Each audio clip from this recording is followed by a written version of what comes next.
reçu les résultats des examens virologiques ci-après. Sur 1172 tests réalisés, 64 sont revenus positifs, soit un taux de positivité de 5,46%.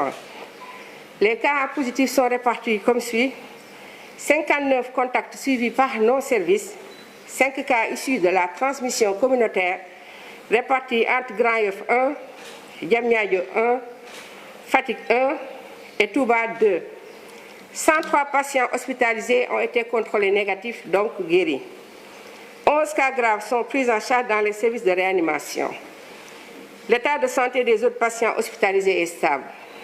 À ce jour, 2544 cas ont été déclarés positifs, dont 1076 guéris, 26 décédés et donc 1441 sous traitement. Le ministère de la Santé et de l'Action sociale réaffirme son soutien total au personnel de santé et l'encourage à poursuivre la lutte contre la Covid-19 avec le même engagement et la même détermination. Par conséquent, il invite les populations à accompagner les efforts inlassables de ces acteurs de première ligne et les exhorte au respect strict de mesures de prévention collective et individuelle.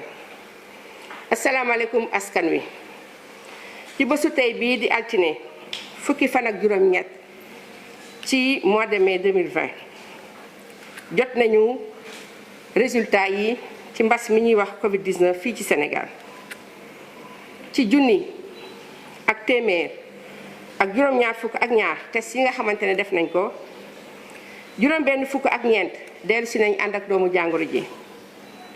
ci yooyu juróom fukk ak juróom-ñeent mooy li nga xam ne moom la ñuy wax contact, mooy ñi nga xamante ne suñu bërëbu liggéeyukaay yi ñoo leen di topp te di leen di saytu.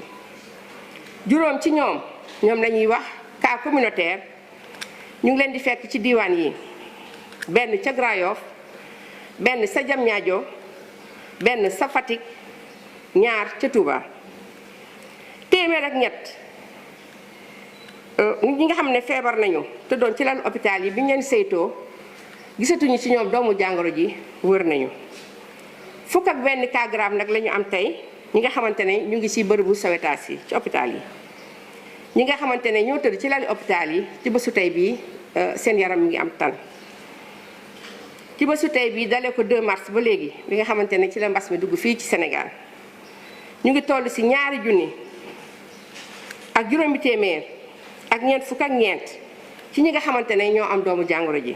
ci yooyu téeméer ak juróom-ñaar fukk ak juróom-benn wër nañu, ñaar fukk ak juróom-benn génn nañu àddina. ci ñi nga xamante ne fi mu nekk ñu ngi leen di jox traitement bi ci lalu hôpital yi, ñu ngi toll ci junni ak ñeenti téeméer ak ñeent fukk ak benn.